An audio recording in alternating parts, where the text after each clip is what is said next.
Hello everyone, मैं अशोक दुबे स्वागत करता हूँ आप लोगों का अपने यूट्यूब चैनल पे सुलभ शिक्षा में।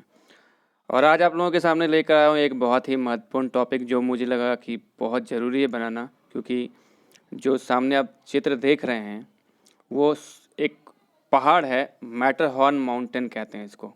ये स्विट्ज़रलैंड में है। इस पे भारतीय तिरंगा फहराया गया है, जो कि एक गौरव का विषय है।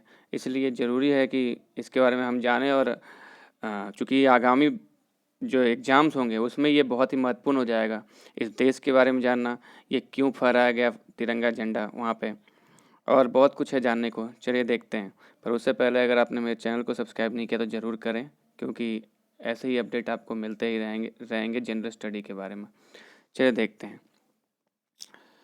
अब हुआ क्या है, रिसेंटली हुआ क्या है कि स्विट्ज़रलैंड का एक पहाड़ है, मैटरहॉर्न माउंटेन कहते हैं। स्विट्ज़रलैंड एक देश है यूरोप में। वहाँ एक आइकॉनिक माउंटेन है, मैटरहॉर्न माउंटेन। ठीक है, वहाँ लेज़र लाइटिंग के द्वारा, ठीक है, एक तिरंगा झंडा फहराया गया है पूरे पहाड़ के ऊपर। बहुत ही बड़ा पहाड़ है, ठीक है, उसके ऊपर फहराया गया, जो कि एक नेशनल प्राइड का विषय बन गया।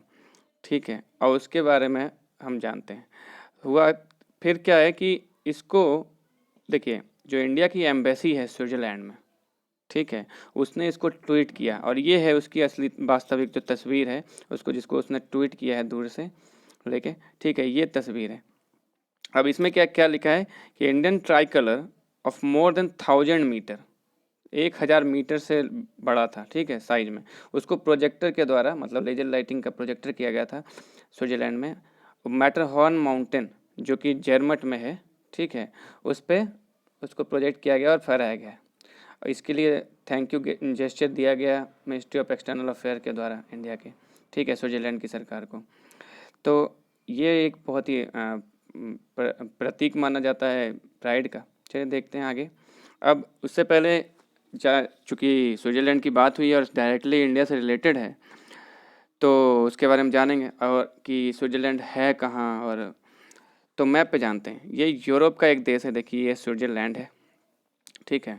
ये एक लैंड लॉक्ड कंट्री है। ये जनरल स्टडीज़ का भी सवाल है, यूपीएससी वगैरह में पूछे जाते हैं कि स्विट्ज़रलैंड के आसपास के कंट्री कौन से हैं, लैंड लॉक्ड है कि नहीं है। तो ये लैंड लॉक्ड मतलब इसके आसपास कोई भी समंदर नहीं है, चारों तरफ से ये देशों से घिरा हुआ है। देश कौन से, इधर से फ्रांस है, देखो जो पश्चिम में, नॉर्थ में जर्मनी है, ईस्ट में ऑस्ट्रिया, और साउथ में इटली है। ये 4 देशों से घिरा हुआ है। अब ये हुआ ही क्यों, ये फहराया क्यों गया है?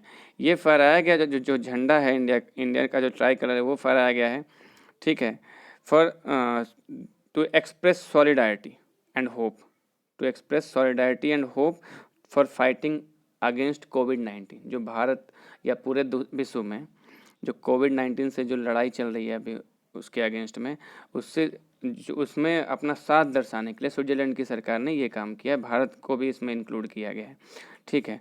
तो अब आइए देखते हैं कि और कौन कौन से देशों के बारे में उसने किया है। अब स्विट्ज़रलैंड की सरकार ने केवल भारत का झंडा वहाँ पे नहीं लहराया, वहाँ पे यूएस का झंडा लहराया गया, वहाँ पे जर्मनी का लहराया गया, ठीक है, वहाँ पे यूके का लहराया गया, जापान का लहराया गया, और भी 2-4 देश का लहराया गया, ठीक है। अब स्विट्ज़रलैंड का लोकेशन है, जो ज्योग्राफिकल लोकेशन है, ठीक है, वो है यूरोप में इटली और ऑस्ट्रिया, फ्रांस और जर्मनी के बीच में। ये जो माउंटेन है, मैटरहॉर्न माउंटेन, वो आल्प्स माउंटेन रेंज के में पड़ता है। आल्प्स जो कि यूरोप में पड़ता है, ये भी जीके का सवाल है। ये भी सारे जनरल स्टडीज में पूछे जाते हैं। आल्प्स कहाँ है, तो यूरोप में है, ठीक है। इसके जो प्रमुख शहर हैं इस देश के, आपने जैसा कि सुना ही होगा कि स्विट्ज़रलैंड एक बहुत ही प्यारा छोटा सा देश है, जो कि हिल स्टेशंस काफ़ी हैं वहाँ।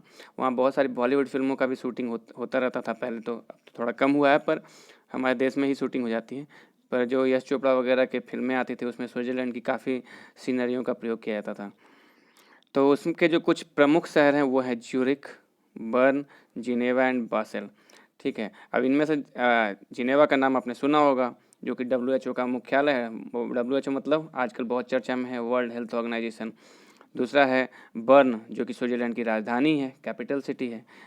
उसके बाद है बासेल नॉर्म्स, जो कि बैंकिंग सेक्टर को रेगुलेट करने के लिए इंटरनेशनल नॉर्म है, तो उसका कन्वेंशन बासेल में हुआ था, इसलिए बासेल नॉर्म्स के नाम से जानते हैं। और उसमें एक और खासियत है स्विट्जरलैंड की, स्विट्जरलैंड में डेमोक्रेसी है, वो है डायरेक्ट डेमोक्रेसी। मतलब अब डेमोक्रेसी के बारे में बता दूँ थोड़ा सा कि ये जो डायरेक्ट डेमोक्रेसी क्या होता है। डेमोक्रेसी दो तरह के हो सकते हैं, डायरेक्ट और इनडायरेक्ट। भारत में इनडायरेक्ट डेमोक्रेसी है, स्विट्जरलैंड में डायरेक्ट डेमोक्रेसी है। ये भी सवाल आता है कि स्विट्जरलैंड में किस तरह की डेमोक्रेसी है। फिर WHO का मुख्यालय कहाँ है, जिनेवा में है। उसकी राजधानी कहाँ है स्विट्जरलैंड की, तो बर्न है। क्योंकि ये सब जीके के सवाल बनेंगे आगामी सवालों परीक्षाओं में, तो ये सब जानना ज़रूरी है। बासेल का शहर कहाँ है, क्योंकि जो अभी ऑटोमोबाइल सेक्टर में हमारा जो शिफ्ट हुआ है जो बैंकिंग सेक्टर में जो रेगुलेशंस हैं उसमें उसको बासेल कन्वेंशन के नाम से, बासेल 1 बासेल 2 के नाम से जाना जाता है। तो ये सब सारे पॉइंट थे जानने के लिए। तो आशा करता हूँ बहुत कुछ जानने को मिला होगा, खास करके जो हमारा प्राइड मोमेंट था, तो इसे शेयर करना बहुत ज़रूरी था। Thank you for supporting. अगर आपने चैनल को सब्सक्राइब नहीं किया तो प्लीज़ सब्सक्राइब करें और शेयर करें। धन्यवाद।